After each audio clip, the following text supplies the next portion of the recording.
Right.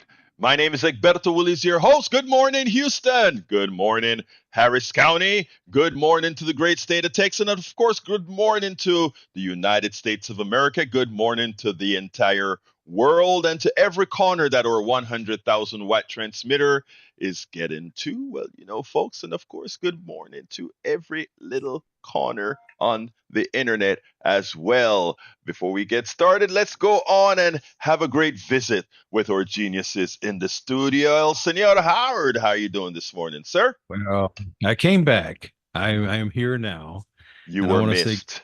Harry, who I played the Peter White for. That's Caravan of Dreams. Harry's one of his favorite songs. He loves Peter White, and so do I.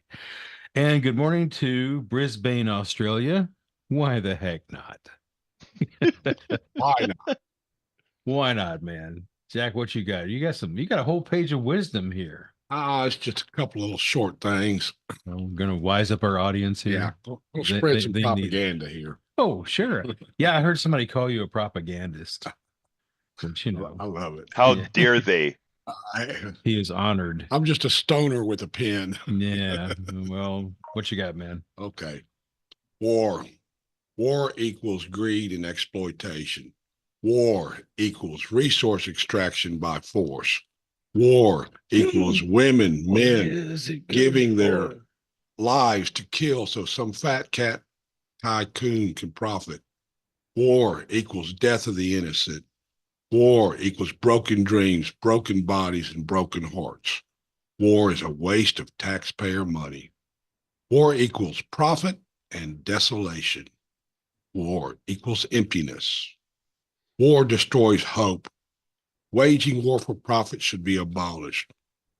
We're almost 250 years old, America, and big business should not be allowed to send us to war so the corporate elites can profit from death. War equals big business. It certainly does. Munitions companies, they just love it. Like, oh yeah, buy some more bombs from us so you can go kill some people. Slime. Slime, Grinches, Yeah, absolutely. warmongers. War. What You is it good nailed for? it. Absolutely nothing. Okay, now. You nailed it. Sorry. You nailed it. You nailed it. If people just understood how our economic system all works with war, with layoffs, etc. But we have a great guest today. I did the interview. This guy was so magnanimous. He was at a conference or meeting in southwest Texas, there on the border, and we set up this interview and we did it from his car at 9 last night. You're going to love this guy. It's a long interview, but it's one of the most important interview for all Texans. I want you guys to listen to this and let's get busy one time. Welcome to one more edition of Politics and Random. Egberto Willis, your host. Thank you so kindly for being with us again. As you know, the railroad commissioner in the state of Texas does more than railroads. It does a lot. And we're going to talk to a special person that knows about that. He's running for railroad commissioner. Bill Burch's career experience in the energy industry has been marked by notable achievements and a commitment to responsible practices. His work at Deepwater Horizon tragedy, where he played a crucial role in managing and mitigating the environmental impact of oil spills, showcases his expertise in crisis management and environmental restoration. Through his efforts, he effectively coordinated response efforts and minimized the damage caused by these incidents. The first-hand experience has given him a deep understanding of the importance of responsible energy practices and the need for strong regulation to protect the Texas environment for all Texans. Welcome to Politics Done Right. Bill Burch, how are you doing today? I am fabulous. Thank you, sir, for the invite. And I truly appreciate the opportunity to come on and visit you here from Cameron County, Texas, down at the Brownsville, McAllen area. Well, it's interesting because you're out there and you had a very good time with some other folks that are running candidates as well. Tell us a little bit about that before we get into what we're doing. Tell me what are you feeling in the field out there? So the primary, of course, right now being a Democratic primary, there's lots of folks running, and some races are really tight and contested, and some are, candidates that are looking for extension of their term. We had a couple congressional candidates here this evening. We also had a lot of sheriffs and people running for the various House district positions. It's always amazing being a statewide candidate and going to all 254 counties in the state of Texas to see all of the counties and all the process, really truly how the sausage is made from not only the state level, but even from the local levels. And it's so amazing. Excuse me. So a place like Cameron County, is really remarkable because they're on the border. They deal with a lot of issues here in terms of politics and a lot of issues with perception of things being on a border. And, the community here was really active, which was, I think, my favorite part of the whole evening was the fact that there were so many candidates, but there was so many people that came out. We go to a lot of these big events and we do, we did one in Harris County the other night, and there was like 120 candidates and maybe 30 people that showed up, right? Yeah. And the candidates outgrossed the actual voting population. And it was good to hear everybody else and see everybody and see a lot of friends, but it was really amazing tonight. Like tonight was really an opportunity for the general public to come in and meet and greet your elected officials and your state candidates who want to run and your local candidates. It was awesome. Well, that's going to be important because you're running for the Railroad Commission as a Democrat, a very hard thing to do as a statewide candidate, not because Texas is a red state, but because Texas is a non-voting state. So you're going to have to do, not only you, but all our national candidates and the district candidates are going to have to work hard to really let the base know that there's a reason to come out and vote.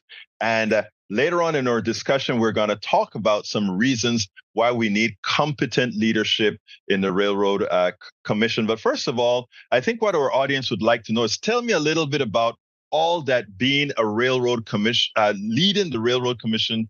What is it all about in Texas? What do you do? What's the purpose of this? It's not just railroads. That's right. And it's actually probably the worst named agency in the state of Texas, besides probably being the worst run agency.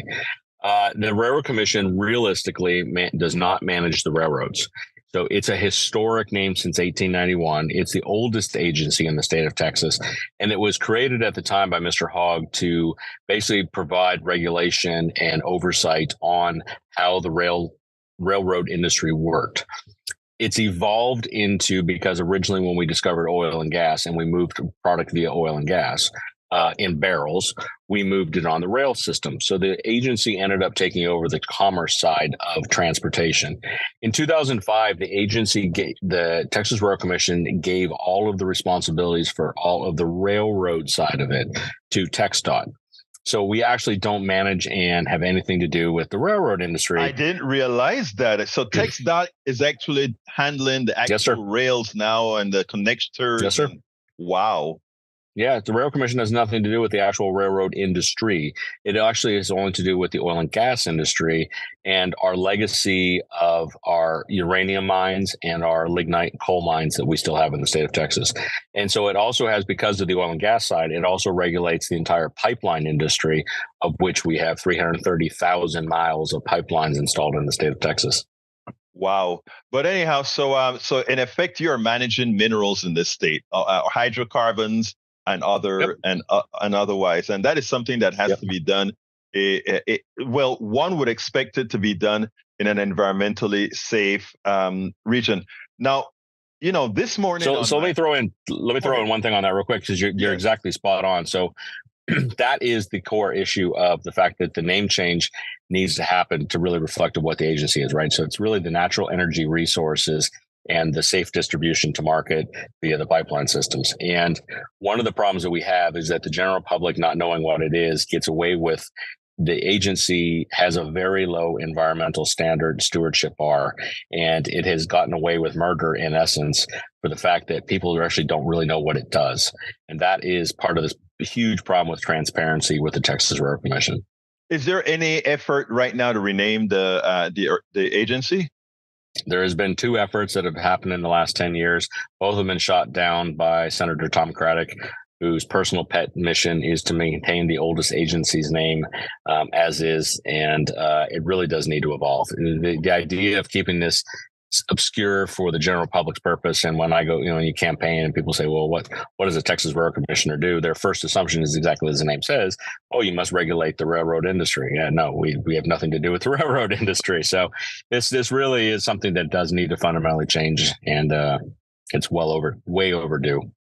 Well, one of the reasons that it is so important that we have, first of all, I'm glad to know that you're a petroleum engineer. I think I'm a mechanical engineer, so we can actually talk a little bit about the stuff that's happening in Stockton, not only in a way that our audience can understand, but also from a technical point of view. What the hell are we going to do about it? So let's go ahead and get started, because people may just look at this as another agency and not see the importance of having somebody that knows about the environment and that knows the science of protecting the environment. And for the average average Texan out there, let's go to Stockton, Texas, in the West Texas area, where a whole lot of fracking occurred. And I imagine, not only fracking, but some wells that's been used. I think they call them injection wells to store old likely fracking fluid and all these other types of liquids out there. What we are finding now is that it is starting to pollute several ranches and areas in this part of town. Tell me a little about what would you do about these types of problems. So you're exactly right. So, what people don't realize, again, because of lack of transparency, the Texas Railroad Commission, the industry has an awful record of spills, blowouts, fatalities, injuries that occurs. And one of them in particular that really did not get a lot of media coverage initially until a little bit later on was what happened in June of 2021, when the first zombie well, the well that was old, plugged, thought to be put away correctly, we shouldn't have to re-deal with it and shouldn't be flowing again, came back to life. And it was flowing this radioactive, toxic, produced water at surface and flowing into the groundwater. What's remarkable about this, and what people, I think, where was this? This was actually just outside of Monahans, Texas. So kind of I-20, a little bit west of Odessa. Gotcha. So what was really interesting about oil and gas production when we go back, let's say 60 years ago, the Railroad Commission never really witnessed, didn't verify, didn't validate any of the old wells when they were plugged. And it's not that was a hidden secret in the oil and gas industry. I mean, we've known about this problem for a long time.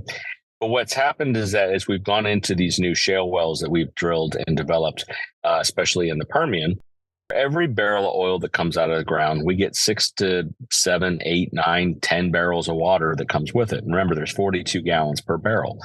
So we get this massive volume of water in our daily production. Well, as we've drilled more and more and more shale oil wells, and we've increased the production of oil out of the Permian, we've also increased the rate of water. And this water, unfortunately, unlike the traditional wells where we put the water back into the same reservoir we took it out of, think of it kind of like a balloon. I take a little bit of oil out and then I put the water back in, and then I have to add up a little bit more water to get back to my original condition.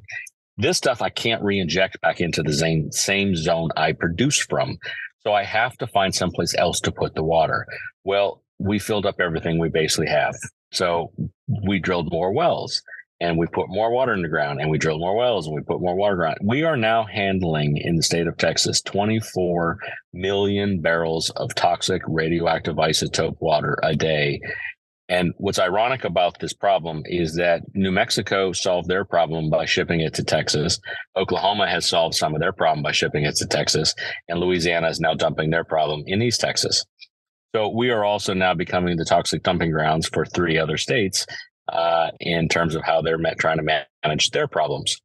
So we have gotten to a point now where everything is so full, we've started to overpressurize things, and now it's created this zombie well problem. So let me ask you this now from an engineering standpoint. When you create an injection well, in other words, you didn't take any oil out of there, you just drill very, very deep into the rock and expect that oil to be into some porous layer of the rock, I imagine.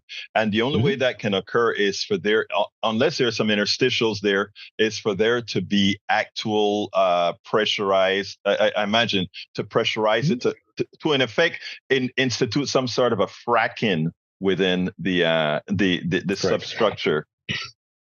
Isn't that they're supposed to? Yeah, go ahead. Yeah, so they're supposed to maintain that the injection pressure is less than the ability to break the rock on these injection wells. They're supposed to. Right. And that's also part of the problem, is that a lot of operators don't really have very good operating practices and standards. And the Railroad Commission, of course, being grossly understaffed, people are basically left to self-regulate. So what they report versus what they actually do oftentimes don't really match the reality. The idea that the industry can be self-regulated with no oversight is not a benefit to anybody in the industry or the reputation or the long-term environmental impacts. And now we're starting to see the consequence. So the old problem from 1950, 1960 hadn't gone away. We had all these old wells, poorly plugged, poorly constructed, lots of different leak paths, lots of different corrosion. Again, long time in the earth as well. Then all of a sudden, we created this water problem over the last decade, which now the water is trying to find paths of least resistance any way it can. Well, the most likely path of least resistance is the shallowest zones, which means now it's coming out at surface, it's flowing into the groundwater. And for the longest time, the Railroad Commission has been in full denial of the risk and the issues of it, saying that, well, this isn't our problem. It's these are over-concerned citizens who are making a mountain out of an anthill. And the reality is now that we have our first proven groundwater contamination case that occurred on December 7th of 2023 in Crane County. The Railroad Commission near Stockton? Yeah, so it's a little bit north of Fort Stockton. It's just outside a place called Grand Falls, Texas. Right. And it's just off of FM 329. It broached to surface. It's flowing through the groundwater from 600 feet to surface, and it's going through 3 different zones of fresh water, permanently destroying the fresh water. So let me ask you, there's no fix. That fresh water is in layers, or is it one There's whole? 3 layers. Well, there's 3 layers. 3 layers of fresh water. There's the surface layer called the Pecos Fluvium Valley Alluvium, PVA. That's kind of the leached water. When it rains, it kind of settles into the ground. That exists like 50, 60, 70 feet deep to maybe 100 foot deep tops. And then below that, there's a contained layer, 250 feet to maybe like 280 feet. And it's called the Santa Rosa. Some geologists have different names for it, but this is water. That's where most of the ranchers drill their water wells into, and they pull from that reservoir, that aquifer, for their fresh water uses. And then the deeper one is the one that we've identified. It's called the Rustler. It's the future of our groundwater. Now, it's slightly salty. It's not as fresh as fresh water, but it's not as salty. We call it brackish water. It's not as salty as seawater, but it's not really totally usable today. But we've identified it in the 1960s, and it's a protected groundwater resource that we have to isolate and make sure it's there for future uses. Because you can actually reverse osmosis out, the salts out of it. Yeah. Okay. Yep. So the idea was, even in the 60s, that eventually desalination will be used to maintain this water supply side for the future. So it's been identified. It's all over West Texas. But the problem is that in this circumstance, not only is the Rustler blowing out and getting this toxic radioactive isotope water into it, and again, we don't know how, we don't know where it's coming from, and there's a million wells literally in that area. We don't know where the flow paths are actually truly coming from, and all the efforts to get the Railroad Commission to try to do the diagnostics, they refuse to do any diagnostic work and try to do any determinations. And how the Railroad Commission dealt with this problem is that when the first drone was flown over the location, actually seeing the size and extent of the spill, the flow at surface, they called the FAA and filed a no-fly zone to prevent any public exposure further on this issue. And they've extended this now till June 8th of 2024 to try to maintain, quote, quote, the risk for aviation flight. But there's no risk. It's flowing toxic radioactive water at surface through the groundwater. There is no hydrocarbon. the groundwater is not shooting 3,000 feet into the air and potential impact to an airplane, right? This is legitimately the government agency trying to prevent public disclosure of the issues on the actual incident. And, and this is the other thing, is the emergency responder, right? So I was part of as you said earlier, I was part of the emergency response for the Deepwater Horizon. I saw all of the changes that happened after the Deepwater Horizon. And one of the things about it is that we have a what's called NIMS, the National Incident Management System. And NIMS is a federally compliant system that's supposed to be how you manage incident response, right? And you're supposed to have an incident commander, and a hierarchical structure, and an organizational team, and a logistics team, and a finance team, and an operational section team. And what's amazing to me is that the Railroad Commission, the state of Texas, is required for compliance to be NIMS compliant with the federal regulations. And yet the Texas Railroad Commission doesn't give a damn about actually doing ICS, or emergency incident management structure and systems, based on our own federal standards. They're like, well, we've always done it this way. Why do we have to comply with the federal rules and government? So if they were compliant and they were truly reporting this, we would all have an operational report every 24 hours, public disclosure of what's actually happening on the location, how much money they've spent, and what's their next 24-hour operational plan. That's all part of the reason why we have an emergency response system for public disclosure, so people know the transparency of it. And yet here's our Texas Railroad Commission, the agency responsible for protecting the oil and gas community and also making sure that the general public is safe in operations, completely refusing to be honest and transparent with the general public as to the severity of the incident. Bill, that, it first of all, true. Now, there are two parts to this. We have the engineering part, which I love the most, which we just kind of talk about as what's going on.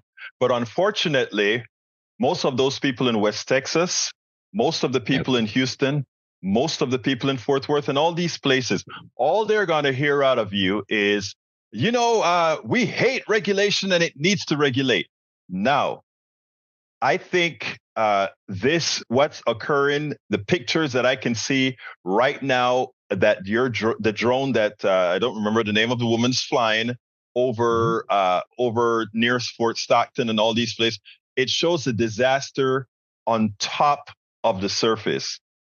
Yes, More sir. importantly, it doesn't show the disaster beneath the surface and the explosion of having hundreds of thousands of entry points, wells around West Texas that is there to pollute the entire water system of every single person. And some of the news report we've heard of people having cancer, which likely said there have been breaches, that we hadn't known about into the groundwater for quite some time now. It seems to me, and help me out here, how are you going to change the message in such a manner that you show that these regulations are for the safety of Texans, number one, will not destroy Texans financially, number two, and also will not destroy the economy at large? I mean, it seems to me like none of that should be mutually exclusive, but your competitor will likely try to make it that way. How are you going to get around that? And how are you going to make it existential for Texans to elect you to save their lives? Yep. And that you're exactly right, because the traditional message is that every Democrat is anti-fossil fuel and that you're only out to destroy the oil and gas community. And, I have to admit, they've been somewhat successful on, not necessarily always having a candidate with a technical background and ability to counter their narrative. In this situation, the needs of water is one of the true fundamental capacities. And anybody who lives in West Texas knows that water is not plentiful. And the water that we have there is hard. It's difficult to access. It's limited supply. And the fact that we have now the proven cases of what it's going to take, this is not fixable. This is not a cleanable situation. This is permanent destruction of our groundwater. To folks in East Texas, the folks in Dallas and Fort Worth, Austin, San Antonio, even the Valley here, people understand the importance of water. Ranchers understand it. Farmers understand it. People want to be able to trust that their tap water that they turn on is clean enough for them to use. And, in the case of Midland, which is, longtime oil and gas capital of West Texas, They just recently tested their groundwater supply side, and sure enough, lo and behold, there's now arsenic in their groundwater, right? So the reality of the health concerns of the citizens, and the fact that, I hate to say this, but the Republican administrations have lowered the environmental stewardship bar so low, in the essence that corporations can profit, and they can maintain these extraordinarily low requirements for social responsibility of being good citizens to the citizens of Texas. We need to hold them accountable. And it's not about destroying the economy. It's about the future of our kids and our grandkids, and the ability to feed, water cattle and be able to use this water for irrigation on our corn and our soy and our hay. The idea that groundwater, and again, look, I get it. Some people live in the city and they're like, well, I don't care where the water comes from. The city treats it. Yes, but not everybody in Texas lives on an urban water supply. And we have to respect the fact that our urban water supply has evaporation, and we have to get makeup water, and we have to continue to add water to our system from leaks and failed pipes and everything else. So the idea that our groundwater is being destroyed, and look, the oil and gas industry did not intentionally cause the situation. The issue was caused because the Texas Railroad Commission failed to implement the laws and regulate the industry correctly. Now, should the industry have done more intentionally to try to prevent the situation from occurring? Sure. And some of the bigger operators who have a real social responsibility have done good jobs. The problem is that not everybody operates with the same standard and threshold. And this idea of lowering the bar lower and lower and lower so that smaller operators can somehow skirt their environmental responsibilities and responsibilities to their citizens is the wrong approach. We need to increase the bar and then find ways for operators who can't financially support or make those requirements, give them loans and programs and incentives to be able to increase the quality of their operations. This idea that we are going to destroy the fossil fuel industry in the state of Texas is ludicrous. Our society would not exist without oil and the long chain hydrocarbons that makes the paints, the plastics, the pharmaceuticals. Can we decarbonize our residential and commercial infrastructure? Sure, absolutely. We can run wind and solar and geothermal and nuclear, and we can decarbonize a lot of that. Can we decarbonize our transportation sector? Yeah, to a degree. I'm not particularly looking forward to getting on an electric airplane, and I'm not sure my farm tractor back in Livingston is going to work on a battery. So there may be some things like transportation and cars and personal transportation we can decarbonize, but I don't think it's realistic in terms of right now, and that might take maybe a century. I didn't even want to take the conversation into no, because the Railroad Commission, that's not what it does. I mean, you are here to regulate minerals, etc. That's another discussion altogether with windmills and all of that, which I support. But I want to also make sure that as long as we have a hydrocarbon industry, as long as we have a mineral industry, the person heading the department to ensure our safety is actually on the job. So here is the most. So let me ask. Go ahead. Let me just throw one other thing. So one of the things that people often don't understand here either is that the Texas Railroad Commission is the ultimate authority on environmental control. The EPA has an MOU, a memorandum of understanding, that basically succeeds the vast majority of its power as a federal administration to the Texas Railroad Commission. The Texas Railroad Commission literally is the agency that manages the environmental standards in the state of Texas, with the exception of the Texas TCEQ, which is our commission to the quality of environmental measures. So TCEQ is our department that is supposed to maintain groundwater protection, air monitoring, and things like that. And it's also one of the most grossly underfunded agencies in the state of Texas. So ultimately, at the end of the day, the only in this, and especially in this case in Crane County that occurred outside of Fort Stockton, what's really interesting is that when TCEQ should be in right now drilling monitoring wells and measuring the groundwater and looking at the aerial extent of how big is the problem and where's the outer flanks of it and what can they do potentially to start to put warnings or put processes in place to try to help homeowners and ranchers. You know what their answer was? We don't want to deal with this problem. We don't have the budget. We don't have the funding. Texas Railroad Commission can take care of it. That is irresponsible, and that's not an acceptable answer. So let's go back to the politics again, Bill, because this is very important. My contention is that Democrats are very poor fighters. The Democrats, in as much as they have the better policies like you presented right here, they don't know how to fight. As an example is we have denied Texans health insurance that is available to them by not accepting Medicare, the Medicare expansion to the Affordable Care Act. And in doing so, I think the reason that it's been successful for Republicans to do this so far is that they have not been appropriately called out. They have not been called out for actually getting Texans killed. I'm going to throw this right back to you now. When you start your campaign in the general election here in Texas, will you let it be known graphically that what the current administration, the current Railroad Commission is doing is actually affecting the deaths of Texans, the illnesses of Texans graphically, and let them know that it's existential that you be elected and not the person who cares nothing about solving the problem? Is that the bill? Is that the Bill Burch that we're going to see on the campaign trail? Yes, sir. And one of the things about being out in West Texas and having spent time out there, East Texas, South Texas, the reality is that some of the conditions in West Texas are the worst I've ever seen in the world. I did a blowout in the Nigeria Delta in the summer of 2022. Mm-hmm. And I got to tell you, the conditions in West Texas are as bad or if not worse than I saw in Nigeria. Out of sight. And out of sight, out of mind. And this idea, if this was happening in downtown Houston, this would be a totally different discussion, right? If this was happening in Tanglewood, River Oaks, this would long have been fixed. Okay. The problem with the Railroad Commission and a lot of our rural communities, and especially our marginalized communities, is that the Texas Railroad Commission doesn't really give a damn. Now, here's what was really interesting about the situation in West Texas. So, look, there's a big difference between somebody who's a rancher and a farmer. Okay, ranchers are typically Republicans. Ranchers are typically huge cattle tracts. They don't own acres; they own sections, right? Right. And when you start talking about sections of ownership, and it's like multiple counties of ownership, you go like, okay, well, you're not just a farmer. They're getting ignored. There are fights in South Texas. There are longstanding lawsuits in South Texas.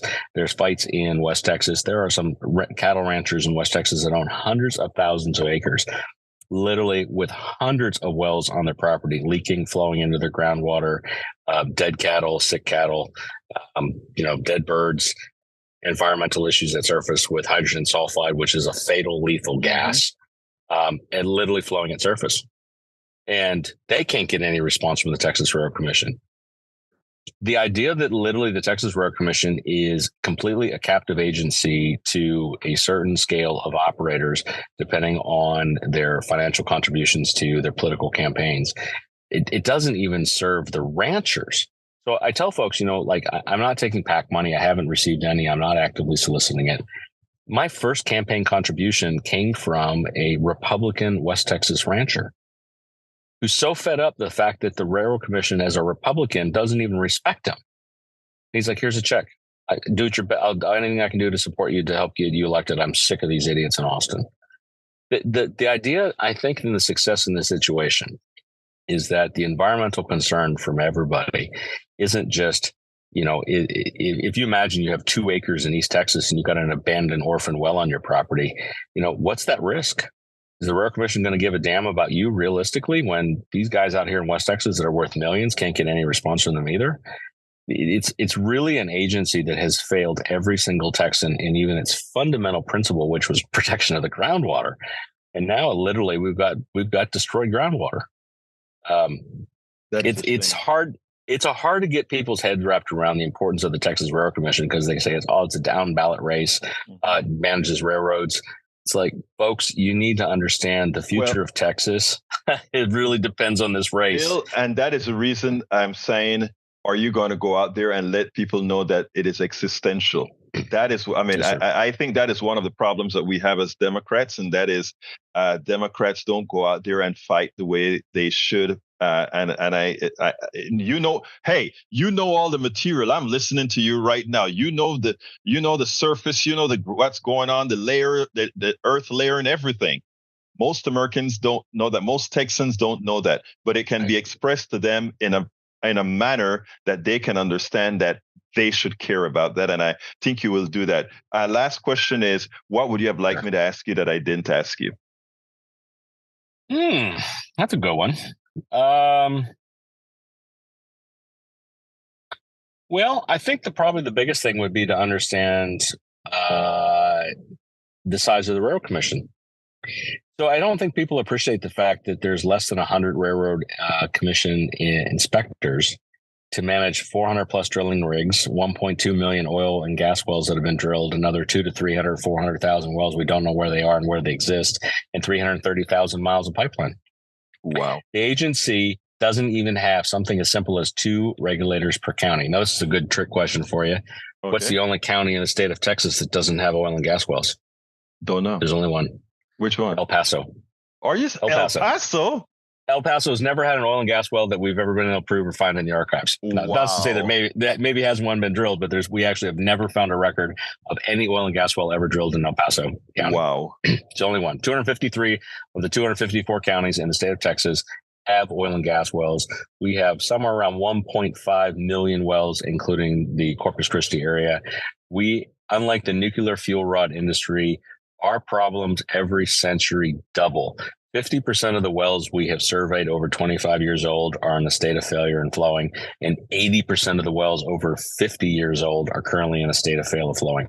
This problem isn't just about solving it for today and out of sight, out of mind. The Railroad Commission loves commenting about how, look, we built a shopping mall over top of these old abandoned wells. Great. I can't wait to have to get a drilling rig into that shopping mall and figure out where that well is and re-enter it. Wow. And the worst part is that we're building subdivisions now. The Friendswood subdivision outside of Houston is an old oil and gas field. It was a contaminated oil and gas field with abandoned wells on it. And we've built homes over top of it. So, when you tell people what's the risk is the fact that you don't even know in your deed that there's an oil and gas well that literally sits under your house.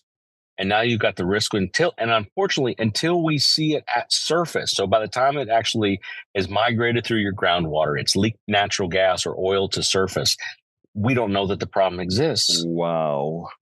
So this problem isn't about solving it even just for today. This is about how we're going to set up a process to manage this for 500 years, 1,000 years, 10,000 years.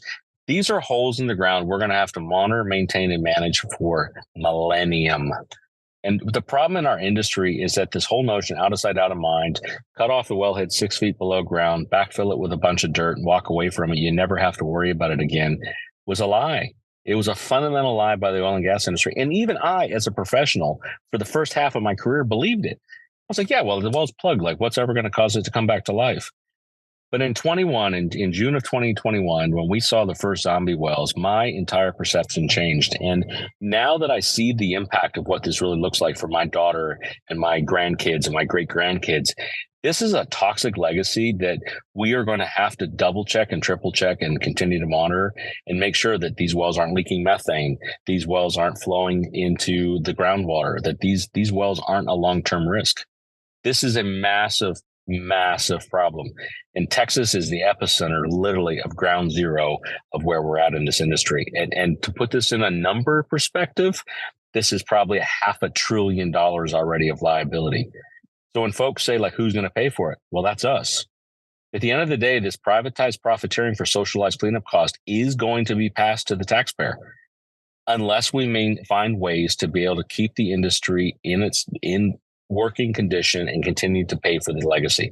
Otherwise, this is going to get passed all to us to clean up the toxic legacy of oil and gas. And that's an unfortunate reality of where we really exist today. How can our audience find your website? It's Burch, BURCH, 4 TRRC.com. You can also get me on social media, Facebook, Twitter, TikTok. I struggle a little bit with TikTok, to be perfectly honest. Instagram. I got told the other day, you got Facebook, oh, you're old. I'm like, I'm going to die. And I am LinkedIn as well. If you're more on the professional side, the conversations are a lot more technical on LinkedIn. But I seriously, I am committed to this. This is about educating the Texas public of the real risk. I'm a real oil and gas guy. I've seen what politics has done to our industry. And my biggest concern is the legacy we're leaving, how we need to address it. It's not about removing the industry. This is about doing a better job in the industry.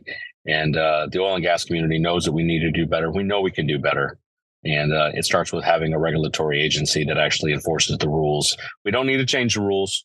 We just need to enforce them now and see and confirm Are our rules sufficient once we've actually got enforcement? Bill Burch for Texas Railroad Commissioner. Thank you so kindly for having been Thank on you, sir. Politics Done Right. Well, thank you. I appreciate the invite, and thank you very much for taking the time to help teach and educate your audience about the Texas Railroad Commission. Remember, it's number 4 on your ballot because it'll be the president, it'll be the U.S. Senate race, it'll be your local 38 congressional districts race, and Texas Railroad Commission is the only executive branch race in the state of Texas in 2024. And legitimately, folks, this is the race that's going to decide the future of the long-term state of Texas. We're either going to have a happy and a joyous and prosperous society with good environmental standards, or we're going to turn the state into a toxic Superfund site. This is the race that's going to determine that. That's how critically this is to everybody. Let me tell you, folks, I learned so much from that interview. There are things I didn't know occurring in oil wells, and off the after the camera, we stayed online talking for quite a bit, and I started to get more information as far as, well, wait a minute, this stuff. A lot of people would say it's occurring in West Texas or other places, but there are issues that will affect us here in Houston. After all, the San Jac River, the Trinity River, and all these other close by rivers have their genesis in many parts of Northeast Texas, Northwest Texas. I mean, they are all interconnected, and then somehow that groundwater will reach us polluted with radioactive water, salty brine. The whole thing eventually will get to us all. We're talking about the entire water system, not just of Texas, but of adjacent states affecting us all. That is the reason you need regulation. Regulation doesn't have a party denomination of Republican or Democrat, but right now in our state, and for all those that are constantly preaching no to regulation, no to regulation, this is the kind of things that happen. And remember, when you pollute your groundwater, wherever your groundwater is polluted, there ain't no comeback. There's no cleaning up of groundwater. Because the way water is stored, I'm not talking about, let's say, water in caves, but I'm talking about groundwater, which is stored within the interstitials in rock and porous material. Interstitials meaning spaces in between. This is serious stuff. We have over 1 million wells in Texas, over 1 million wells, many of them defunct, or most of them defunct, that are spilling stuff that we don't know about throughout the state. 713-526-5738. Again, that number is 713-526-5738. I am taking calls now. There are 2 subjects that we intended to cover today. The first subject was this one with Bill Burch and the Railroad Commission, and the second subject has to do with did stock buybacks actually, or is actually responsible for knocking that door off of that 737 9 plane. We're going to talk about what that a little bit if we get no calls on this issue. 713-526-5738. I will repeat, 713-526-5738. Let me hear from you. Alistair, come on in. Hey, good morning, brother. Good morning. Good morning, sis. Wow. That interview was huge, brother. Yeah. Not striking fear in my heart, because fear leads to paralysis. But we need action. Definitely need action. It's such a long time. Go ahead. Alistair, we got Alistair, I'm sorry for that. We called back Alistair. We'll put you ahead of the queue as soon as you call back. We had a little mishap here. So, Alistair, if you're listening to us on the radio, give us a call back. If you're listening to us on the internet, give us a call back, Alistair. Sorry about that. I think that's Alistair who's calling back. Let's get Alistair in the front of the queue so that we can get to her right away. Sorry about that, Alistair. Let's see. You're going to be on in a second, my sister, Alistair. Let's get you back on. All right. Alistair, sorry about that. Anyway, folks, that was an important interview. Continue, Alistair. Sorry about that. Hey, no worries. Like I was saying, that fear strikes when you're struck with fear, that leads to paralysis. I do appreciate how he was saying, the industry he's not looking to shut down the industry, but to hold people to account because of the legacy that this is going to leave future generations of Texans. And as Texans, I know that these are proud people of the hard work and but when our grandchildren and great grandchildren and so on look back and like, proud work of what?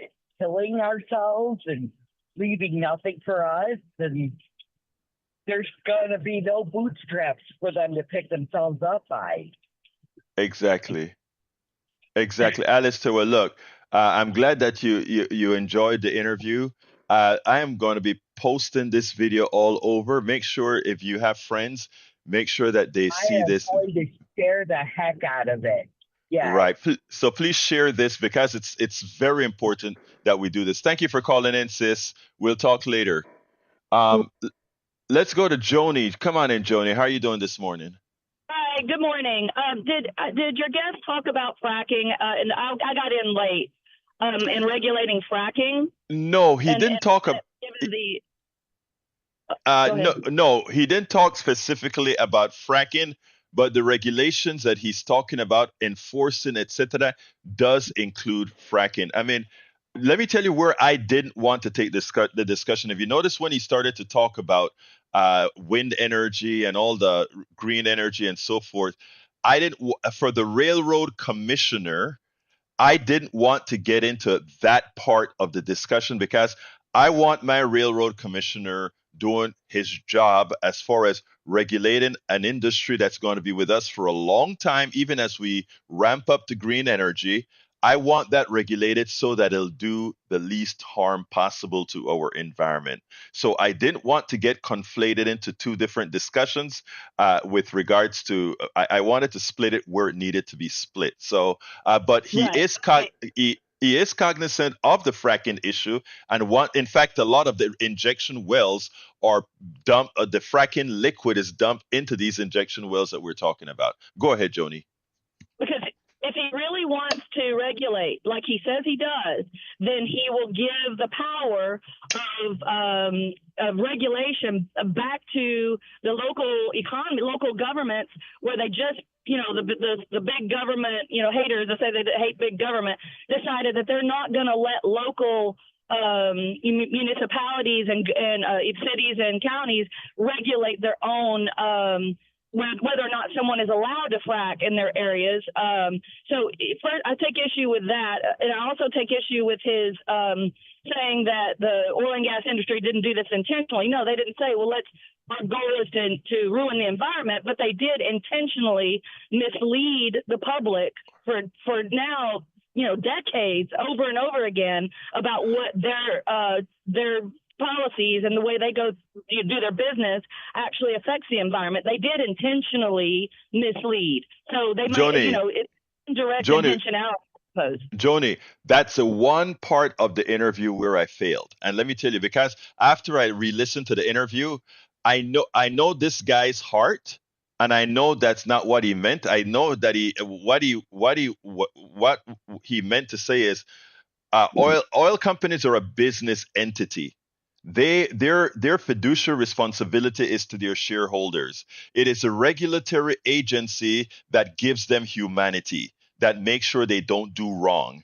Okay, so so I mean, I should that did trigger me when I was cutting the video. I left it in there because I am glad that you brought that up. it's a part of the interview which I should have explored. I will have him on again, and we will explore that. But you're absolutely right, Joni, that it's what oil companies do are intentional. Go ahead, Joni. Oh no, I'm done. I said thank you. I'm gonna hang up now. I'm at an intersection. Okay, thank you very much, Joni. You have a great day. All right, let's jump to Johnny. Come on in, Johnny. Okay. Can you hear me, first of all? Yes, sir. Yes, sir. There's a 46-acre tract of land in Lamarck, Mm-hmm. about a mile west of I-45, on just south of 519. And in this tract of land, they're proposing to build a subdivision of homes. I think, according to what I'm looking at, 126 homes in a 46-acre tract of land. Approximately 60% of that land will be for these homes, and the balance of 40% south of that new subdivision, proposed subdivision, leading up to Highland Bayou, will be for so-called undeveloped or park space, or they're thinking about maybe a golf course. This same tract of land is the site of, guess what? Oil An wells. oil well that has been decommissioned a long time ago. And I thought there was a state or federal law that prohibits residential properties from being developed in places where an oil well has been deactivated. Do you know if that's still true? And also, what about environmental impact statements? Are they not required in such cases? And would that not, the actual performance of an environmental impact statement, squash the desire of a developer to build on land? He didn't answer that directly, but he did speak about Friendswood here in the Houston area, built on top of an oil field. He did speak about the fact that this exists mean either regulations are not being followed or there aren't regulations, and that is something he intends on taking care of. Notice what he said about all these wells 6 feet under the ground. They thought capping it there and doing whatever they wanted to do on top of it would be okay. He also said that of wells that are over 50 years old, 80% of them are flowing. So if you are living on territory on top of an old oil field where there are plugged wells, likely there will be sea fish not only in your groundwater, but in the substrate. In fact, your yard will probably in the long run have some sort of a pollution unless we really take this issue seriously and start mitigating it. So that's your answer, Johnny. And I think he was plain spoken about that. And it is sad because, as Alistair said when she called in, she's not going to. While it'll get a lot of people fearful. She will not be fearful. She'll make it an action item. Go ahead, Johnny, and then I got to go to Donald. Okay, so here's my last question. If the Railroad Commission has nothing to do with railroads, then what government agency does in the state of Texas? He said it. TX dot. TX dot handles railroads. I mean, yeah, it's amazing how it's all. Your red light, the first red light, is when they misname an agency on purpose. That tells you right away we're going to have trouble. Right. Well, thank you, Johnny. I appreciate your call. Talk to you tomorrow. Let's go to Mayor. That was the mayor of Politics, right? Let's go to Donald. Come on in, Donald. How are you doing this morning? Good morning, Alberto. I know you can't be chummy with me, so we'll keep it factual. That guy right there is a redneck, and I'm glad to see, because your listeners, whatever, they never ask me how I vote. I don't vote a straight ticket. And that man right there's got my votes because I'm from oil and gas. And right. I'm not in it anymore because I got blackballed. But what he's saying, the leaching and everything else, is a fact. You have lava that comes up from the ground. Jed Clampett was shooting at some food, and up from the ground come a bubbling crude. It's all around us. But they can actually, there is a lot of, with the, it's all pressure. And when you hydrojet and you do the deep wells and I'm losing my thought right now. But there's byproducts that come from everything. And the way he's approaching it and the way you're approaching it, you got to get elected first. You can't go for this free-for-all crazy all at once, you're going to turn the people off, because even Republicans know, because the sour gas, when we're cutting down through the valley and it comes up through our air conditioning systems, when we're out in West Texas or anywhere else they're drilling, we know the risk. And like I said, with the contaminants that come up from those wells on the drill stems, the fluids, everything else, it's bad stuff. And it all leaches back in the ground, comes down your water system, and Houston's going to get it, because Lake Livingston with the creosote treatments and the preservatives and all the arsenic, it's all coming our way down south. Donald, I got to go, but I appreciate. Yeah, no, go ahead. I appreciate your thoughts. Let's talk tomorrow. Let's get our last call. Come on in real quick, Brian. We only have about a minute. Okay, I didn't hear you had on, so I got in late. But someone needs to look at Galveston Bay system. How many oil wells they had up and down Texas City. You should just look at the pictures back from when oil was first explored. You know, Brian, that's what he's doing, Brian. And he told me a story offline where he just stopped off a 59 at an old oil well that he saw sticking out of the ground with a pressure gauge, and the pressure gauge was about close to explosion pressure, 800 psi. And he said, you know how many of that we have all around Texas. So there you go, Brian. And he is saying, I'm seeing this with my own eyes. So there's a whole lot more to come. Anything else, Brian, before we go? No, that's it. Bye. Thank you, brother. Peace. Anyhow, I'm going to throw this right back to the studio before we end the show today. Please do remember, of course, the other subjects that we were covering today. We didn't cover it, of course, because you come first. Go to politicsdoneright.com/newsletter. politicsdoneright.com/newsletter. Studio, it's all yours. During the 90s, there was a big movement over at Kennedy Heights, just off of Sunnyside, that they were built on top of a toxic waste dump that the Gulf Oil Company had. They showed pictures from the 40s and 30s and 40s where huge tracts of land were filled with nothing but oil, open air. They weren't in tanks. So I don't know what became of that, but this building of subdivisions on top of old oil wells, that's nothing new. That's been going on for a long time. I would be very, very concerned about that. And that's about all I got. Jack, what you got? Well, I mean, I understand the water business more than the gas business because I've worked in it all my life, but I don't see why petrochemicals shouldn't be allowed in our water, just period. All right, folks, we'll talk about that. They don't taste good. All right. Anyway, folks, thank you all, listeners, callers, our studio, Jack and Howard. Love you guys. My name is Egberto Willis. This is Politics Done Right. And you guys know how I end this baby. I am what? Out. You're listening to the American Democracy Minute, keeping your government